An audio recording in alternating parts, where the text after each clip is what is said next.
السلام علیکم ناظرین دوستو، ایک حدیث ہے جس کا مفہوم یہ ہے کہ سیدنا حضرت ابو ہریرہ رضی اللہ عنہ بیان کرتے ہیں کہ نبی کریم صلی اللہ علیہ وسلم نے فرمایا،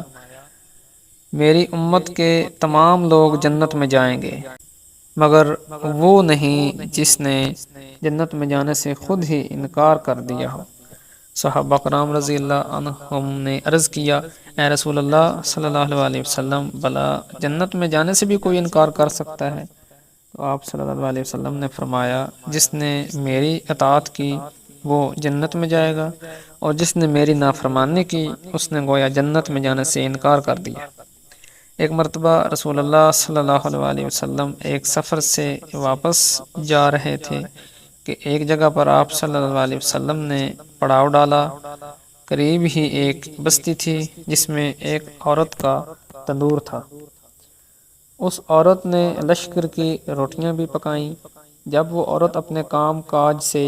فارغ ہو کر واپس گئی تو صحابہ کرام سے کہنے لگی، میں تمہارے سردار سے بات کرنا چاہتی ہوں، کیونکہ میں نے سنا ہے کہ وہ صاحب جمال بھی ہیں اور صاحب کمال بھی۔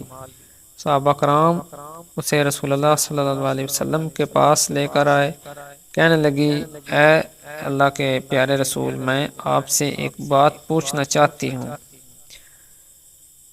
حضرت محمد صلی اللہ علیہ وسلم نے فرمایا، پوچھئے کیا پوچھنا چاہتی ہیں؟ کہنے لگی، میں ایک ماں ہوں، تندور میں روٹیاں پکاتی ہوں اور یہی میری آمدنی کا ذریعہ ہے۔ میرا ایک چھوٹا سا بچہ ہے، میں اس کو آگ کے قریب نہیں آنے دیتی کہ کہیں اس کو آگ یا انگارے سے کوئی تکلیف یا نقصان نہ پہنچے۔ میں خود تندور کے اندر آگ میں اپنا ہاتھ ڈالتی ہوں اور روٹیاں لگاتی ہوں اور نکالتی بھی ہوں، لیکن میں اپنے بچے کو گرم ہوا کے لگنے کو پسند نہیں کرتی۔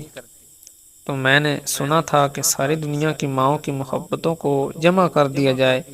اس سے 70 گنا زیادہ بندوں سے اللہ تعالی محبت کرتا ہے، تو اللہ پاک بندے کو جہنم میں جانا کیسے پسند فرمائے گا؟ حدیث پاک میں آتا ہے جس کا مفہوم کچھ اس طرح ہے کہ اللہ کے رسول صلی اللہ علیہ وآلہ وسلم نے فرمایا، اس بات کے جواب میں یہ فرمایا، اور آپ کی آنکھوں میں آنسو بھی آنے لگے، روتے رہے روتے رہے حتیٰ کہ جبرائیل علیہ السلام اللہ کا پیغام لے کر آئے، میرے محبوب اس عورت کو بتا دیں کہ اللہ نے ان پر ظلم نہیں کیا، انہوں نے اپنی جانوں پر خود ظلم کیا۔ اللہ تعالیٰ تو چاہتا ہے کہ میرا بندہ مجھ سے جو مانگے میں اس کو عطا کرنے کے لیے تیار ہوں، لیکن یہ بات ہے کہ یہ توبہ نہیں کرتے، توبہ کی طرف آتے ہی نہیں، بلکہ رب کی ماننے کے بجائے شیطان کی بات مانتے ہیں اور توبہ کو ضائع کر دیتے ہیں۔ یہ بھول جاتے ہیں کہ انہوں نے اپنے پاؤں پر خود کلاڑی ماری ہے، کیونکہ اللہ تو چاہتا ہے کہ جہنم اور اس کی آگ سے بچ جائیں، یہ تو اپنے عمل کی وجہ سے ہی جہنم میں جائیں گے۔ دوستو، اگر انسان سے کوئی گناہ ہو جائے تو اس کو چاہیے کہ وہ اس گناہ سے توبہ کرے، کیونکہ جب کوئی انسان گناہ کرتا ہے تو اس کے دل میں ایک سیاہ نقطہ لگا دیا جاتا ہے۔ جب وہ توبہ و استغفار کرتا ہے پھر اس کا دل صاف کر دیا جاتا ہے، مگر کوئی شخص توبہ ہی نہ کرے، مسلسل گناہ کرتا رہے تو وہ نقطہ بڑھتا چلا جاتا ہے، یہاں تک کہ اس کا دل زنگ آلود ہو جاتا ہے، پھر حق قبول کرنے کی صلاحیت ختم ہو جاتی ہے۔ اس سے یہ سمجھ میں آتا ہے کہ جب بھی ہم سے کوئی گناہ ہو جائے تو ہمیں فوراً توبہ کر کے دل کو زنگ آلود ہونے سے بچانا چاہیے۔ رسول اکرم صلی اللہ علیہ وسلم کا فرمان ہے، بے شک جب بندہ ایک گناہ کرتا ہے تو ایک سیاہ نقطہ اس کے دل میں لگا دیا جاتا ہے، جب وہ گناہ چھوڑ دیتا ہے اور استغفار و توبہ کرتا ہے تو اس کا دل صاف کر دیا جاتا ہے، اور بغیر توبہ کیے ہوئے دوبارہ گناہ کرتا ہے تو اس نقطہ میں زیادتی کر دی جاتی ہے، یہاں تک کہ وہ پورے دل پر چھا جاتا ہے۔ دین اسلام میں مایوسی بالکل نہیں ہے، انسان خطا کا پتلا ہے، گناہ انسان کی فطرت میں شامل ہے،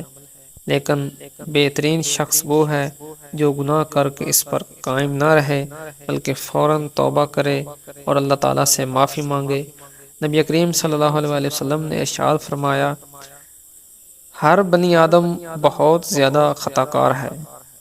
لیکن اللہ تعالیٰ کے نزدیک بہترین خطا کار وہ ہیں جو کثرت سے توبہ کرنے والے ہوں۔ نبی کریم صلی اللہ علیہ وسلم نے فرمایا، گناہ سے صدقے دل سے توبہ کرنے والا اس شخص کی طرح پاک و صاف ہو جاتا ہے جس نے کوئی گناہ کیا ہی نہ ہو۔ حضرت ابن عباس رضی اللہ عنہ سے روایت ہے کہ رسول کریم صلی اللہ علیہ وسلم نے فرمایا، جس آدمی نے استغفار کو لازم کر لیا، اللہ تعالیٰ اس کو ہر تنگی سے نکال دیں گے، اس کے ہر غم کو دور کر دیں گے اور اس کو ایسی جگہ سے رزق عطا فرمائیں گے جہاں سے اس کا وہم و گمان بھی نہیں تھا۔ حضرت ابو ذر رضی اللہ عنہ روایت کرتے ہیں کہ رسول اللہ صلی اللہ علیہ وسلم نے ارشاد فرمایا، اللہ تعالیٰ ارشاد فرماتے ہیں، میرے بندے، بے شک جب تک تو میری عبادت کرتا رہے گا اور مجھ سے مغفرت کی امید رکھے گا، میں تجھ کو معاف کرتا رہوں گا، چاہے تجھ میں کتنی ہی برائیاں کیوں نہ ہوں۔